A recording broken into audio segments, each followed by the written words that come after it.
Hi everyone, Mick once again, talking all things books and vintage paperbacks and other delightful things just like that. Been a little while since my last video.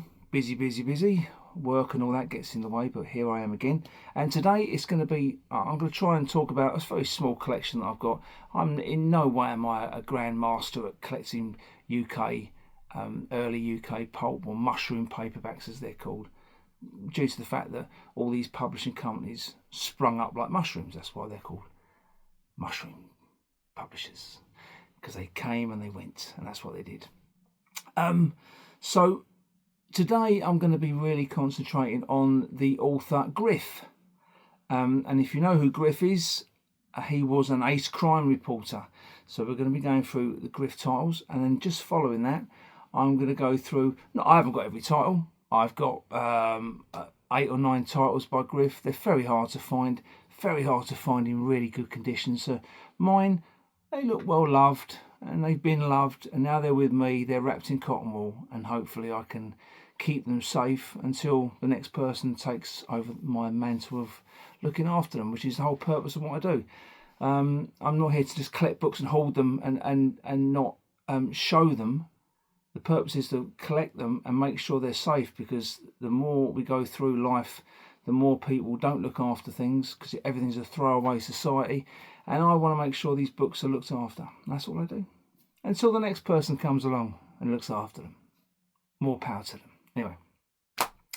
Yeah, so I've got Griff, and then I'm going to move on to Darcy Glinto. And I've got, again, probably 10 or 12 copies of written by Darcy Glinto.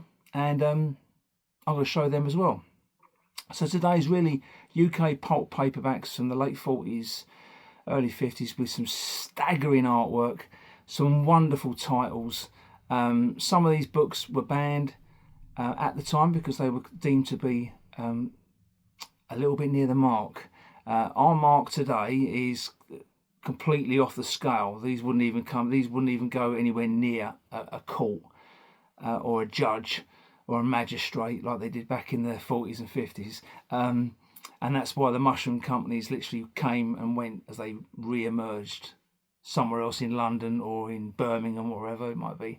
So yeah, Griff, and I'm going to follow it with Darcy Glinto, go through some of the titles, enjoy the artwork, and yeah, fantastic books, and hopefully you'll like them and love them as much as I do.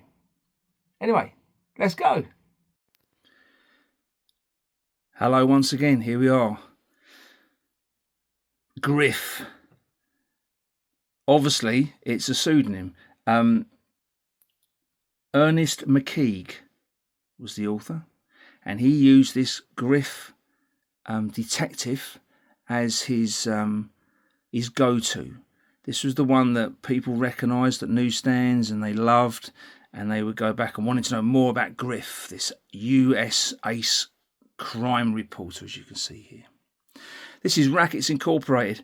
Like I say, all these books I have by Griff in this series, they've got some little, they've been loved, they've been held, they've been stuffed into a suitcase or into a briefcase or into a coat pocket, and they've been loved. And I just love the artwork, and especially the titles. They're so fantastic. Anyway, Rackets Incorporated. This is a modern fiction book, as most of them are by Griff, with some I say fantastic artwork. I think it's a bit of a strange piece of art for a front of a book, but in saying that, the artwork by H.W. Pearl is mighty fine, and his artwork is heavily collected. I've been very lucky to have quite a few of his titles with artwork. Herman W. Perlsweig, I think that's how you say it. That was the young man himself. Quite a well-established artist in around the sort of 1930s into the 40s, and then he dipped his toe into the pulps, and I'm glad he did. This is Rackets Incorporated. Quite a tough book to find. My book's in it's not bad. It's spine's all there, a few little nicks at the bottom. Most of these books, as you can see at the back there, big old slice off the back here, and yeah, introducing New York famous ace crime reporter Griff. Yes, wonderful. Next one, you can see just lining up here. Yeah, the titles are the thing that really I just love. I think they're amazing. Stiffs can't squeal, apparently. And at the bottom with the blurb, it says, read if you must, but it's tough. Yeah, again, it's a tough book to find. Artwork is by, it's only initialed FT. You can see just there. And what lovely artwork that is as well. The young lady leaning up against a fallen tree. Stiffs can't squeal. Again, brilliant stuff. Again, Modern Fiction Limited, 1950. So it's a very early book, really. And again, my copy has seen better days, but I don't care because I own it and I'm looking after it, and I'll make sure that it gets looked after. It looks like someone's either trod on the back of this or anyway. But anyway, it's here. It's survived. It's obviously 75 years old. Stiffs can't squeal.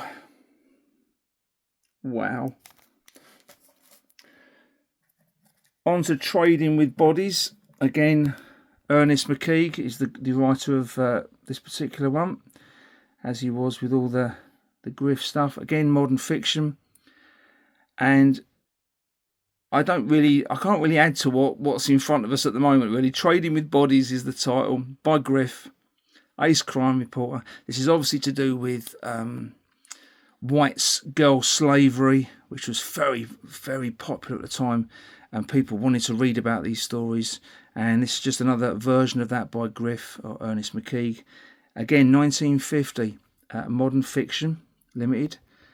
And I'm not sure who the artist is here. I'm sure someone might be able to tell me, but I think the cover artist is pretty much unknown. I think people have they've taken a few wild guesses, but I'm not going to do that. And again, the spine here, not great. Like I say, they've all been well worn, and they all show some foxing. They've also been in some sort of damp bookcase somewhere probably in the garage, where the man would go out and fix the car in the mid-50s, and he'd just have a little read of Trading with Bodies while the wife was cooking the Sunday dinner. I don't know, but anyway, it's there. And this copy does pop up. It's not. I wouldn't say it is tough to find, but I've seen a few over the years, and they're quite accessible. Pricey, but if you see it, buy it. Another tough one by Griff. They're all tough, really, but From Dance Hall to Opium Dive. Again, we really are on the edge of the reasons why these books are very tough to find, because this sort of particular topic is a tough one. You can see there's it's modern fiction again. This Griff title is actually by Frank Dubrez-Fawcett. So the Griff was just a house name used by Modern Fiction, and this one has been allocated to Frank Dubrez-Fawcett.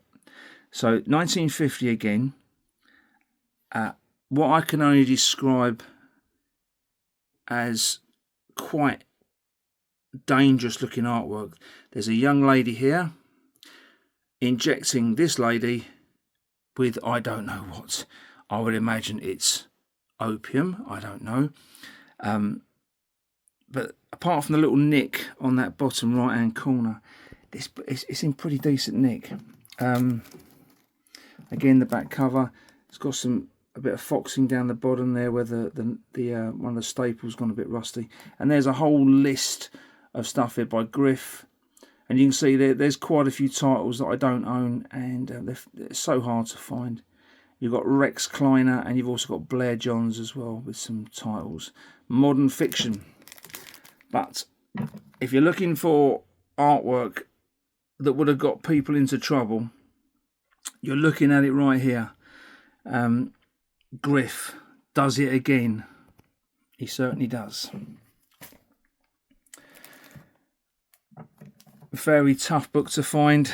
I Spit on Your Grave. Nothing to do with the film from the 70s.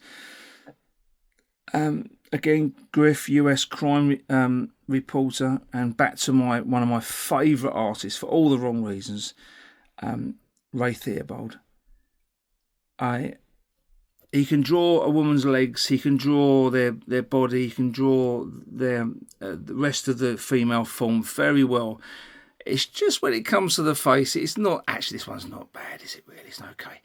But it wasn't his strong point. But look at that. Very lucky to find this. This one I did get off eBay. It was on a buy it now for a really good price. And I knew what I was buying. There's the nicks at the top there. There's a few creases on this side here. And all over. But pretty much it's intact. And we've got a little advert on the back. Again, modern fiction. The title itself is the one that just makes me go, wow. Again, this is Griff, the house name, but used by Ernest McKeague, or possibly even Frank Dubres Fawcett. This one's not actually been affiliated to either one. And without actually really knowing how either writers put together their particular crime thrillers, it is very, very tough. This is 1951 as well, by Modern Fiction. I Spit on Your Grave. Wow. A little tough one here. Hellbomb Floozies. Again, that's the master of all brilliant artwork, Ray Theobald. Again, he's got the female body looking absolutely wonderful, reading her newspaper, and then the face, it's okay, it's not bad. She looks okay. Hellbomb Floozies. I mean, what a title. I mean, how the hell you come up with that, I don't know. But anyway, it really is a wonderful book. Again, mine is intact. It's fully readable. But a few little nicks, top left of them. I think some rat or mouse has had a field day at some point during its life. Again, Modern Fiction, 1951. A great story by Griff. This one is by Ernest McKeague, and there's the old spine looking a bit worn, but I'm still happy. Just 2 to go. Dead Bones Tell Tales. This one's quite an easy artist to find here. This is Leonard Potts. I just love Leonard Potts' artwork. It's just great. Griff does it again. Dead Bones Tell Tales. Cincinnati's Most Sinister Crime. Yeah, again, my copy's not in the best of nick. It looks like it's had a shelf life, but it is what it is. This is from 1953. And this is Ernest McKeague as well. And Leonard Potts with some absolutely fantastic artwork he done in the 1950s. And just the back cover there, Dead Bones Tell Tales. Again, not in too bad a shape. I mean, it's got some water damage here. Someone spilt a can of Tizer over it probably back in the 50s. But it survives, and it's here. And lastly, but no mean by least, Curves Can Cast Shadows. Great old detective crime thriller again by Ernest McKeague. Leonard Potts is the artist with his little LP. I think the LP's just on that corner edge. They can't really see it. Very attractive blonde girl, man on the floor with the gun. Everything that Griff does was a perfect crime thriller. Again, modern fiction books, 1953, printed in London. Griff. House name, but what a house name. And everybody knew when you picked up a book written by Griff, you knew it was going to be serious crime. Anyway, let's go on to Darcy Glinto next. Okay, now we're moving on to Darcy Glinto. The first book here is Curtains for Carrie. I only picked this up recently and got it for a good price. I was very happy with the price. A few little staple marks on the edge there, but a tough book to find. 1947. I'm not keen on the artwork. I mean, the artwork's not wonderful. It doesn't jump out at you. It doesn't really give you a story there. I don't really know what the purpose of that piece of art was. And you found around that time that some of it was a bit hit and miss with these pulp books. This is Robin Hood Press, Darcy Glinto. And Darcy Glinto, again, was a pseudonym used by Harold Ernest Kelly. And he used this Darcy Glinto pseudonym throughout the series of books. And they are all crime thrillers by Pulp books. The condition of the books is very... most of the time, the paper that was used just after the war was obviously very inferior. But they may do. And you can tell by the artwork here, it's not my favourite. The artist on just down by her leg here, I think is Hofbauer, but I'm not sure. But it's a nice little book, and it's very early, 1947. So it really is quite an early book, and in not too bad shape really. And I was very pleased to pick this up for a really good price. Curtains for Carrie. Redhead and a blonde, and the blonde's got this gun, and it could go either way. What's behind her back? Who knows? Again, Darcy Glinto, and again, you'll notice that I'm not too fussed about condition. As long as the book's intact, no missing pages, and it's readable, I will buy it, and I will collect it. Darcy Glinto is so tough to try and to locate these books, and they are. I always think they're most of the artwork that's all used on all these particular books from Robin Hood Press around this time. This is 1948. The artist is Mould. Again, I'm not sure of any more details on that particular artist, but what a piece of artwork! Absolutely wonderful. Ray Theobald, bless him, on some of the stuff. He got most of it right, but when it comes to the face, there you go. That's how you paint a lady's face. A bit saucy for 1948, and it's called Mannequin Mole. Again, Darcy Glinto was a pseudonym of Harold Ernest Kelly. Fantastic. And you can see here the spine here. It's been in many hands and well loved, and it's now with me, and it will be looked after. Another great looking piece of art, Straight Up Girl. The book from Chicago that New York banned. Yes, they did, or did they? Who knows? Anyway, Harold Ernest Kelly again. Cover art again is by Mould. You see the signature just at the bottom right there. Lovely looking blonde lady.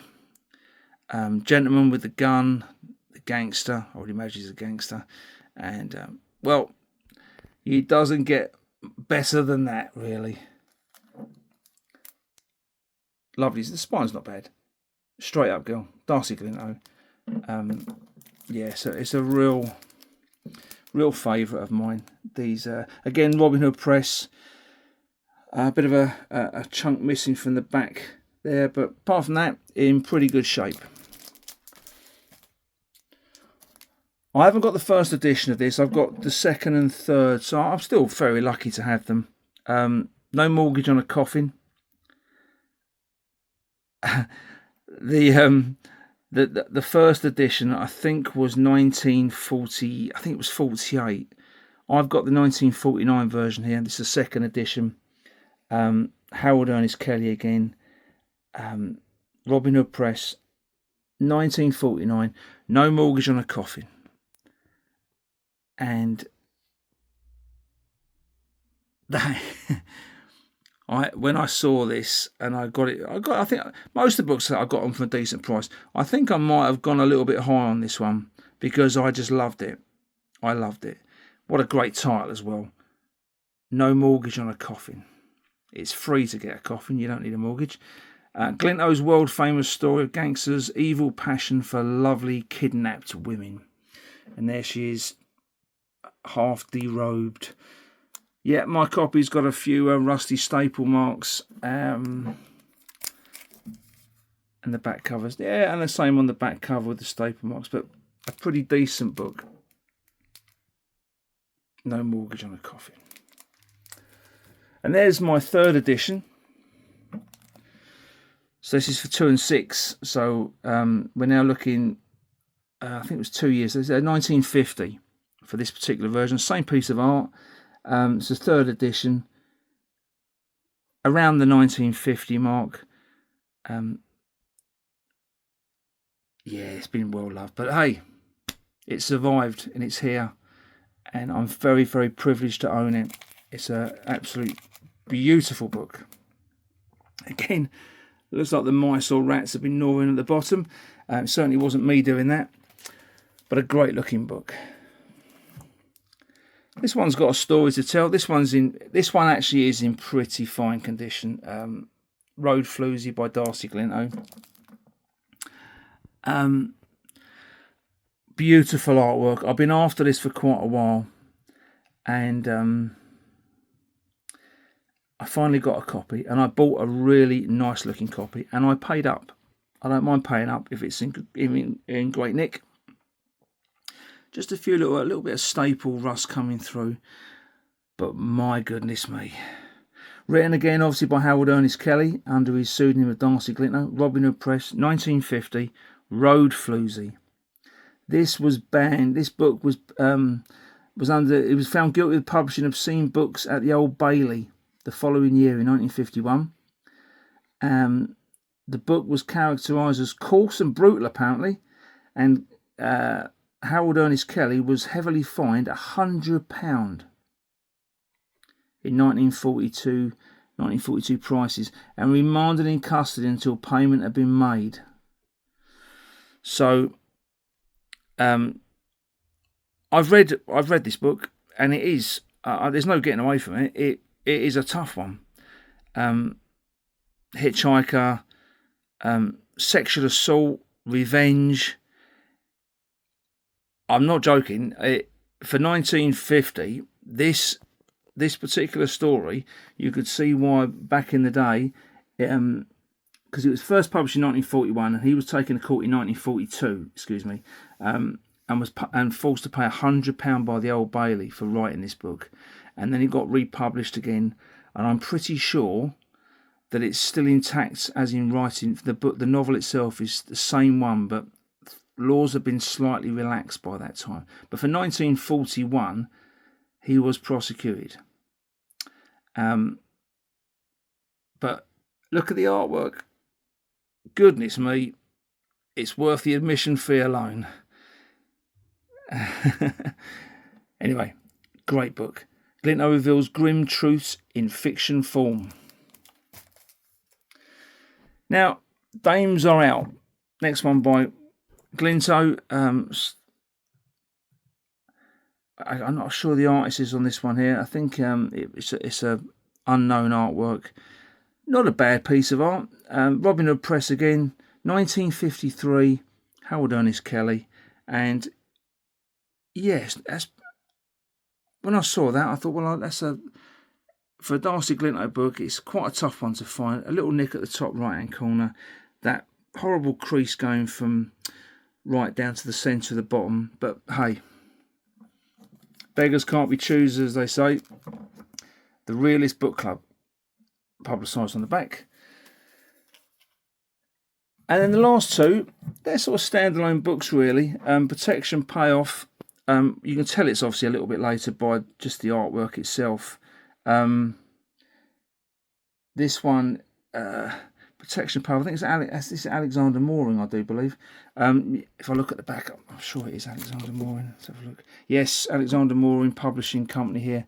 So we've moved away from Robin Hood Press onto Alexander Mooring, and you know, Harold Ernest Kelly's still doing his thing and trying to write some great novels.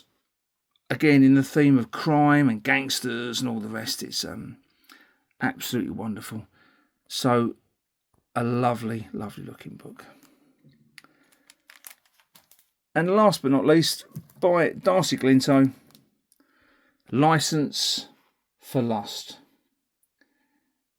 Jules Turton Limited. This is actually published by, and great artwork on this one, with the blonde girl being ravaged by the handsome man. But again, quite a tough one to find. It's quite a later book. Obviously, we're into the mid-50s now. License for Lust. Yeah, published by Jules Turton. And westerns and crime on the back. It's all there. Well, I hope you've enjoyed the Darcy Glinto, my small little pile of Darcy Glinto novels, and my Griff novels as well. Hopefully next time I'm probably going to do a whole thing on Scion books, the badge covers and also the non-badge covers, and I'll talk about them next. But I hope you've enjoyed that. I hope you've enjoyed looking at some fantastic artwork. Two great names in crime thrillers from the UK, late 40s, early 50s. And yeah, come back for more. Ring that bell and tell your friends. It's all about books. Books are great. They don't hurt you. They just hurt your pocket. Anyway, see you all very, very soon.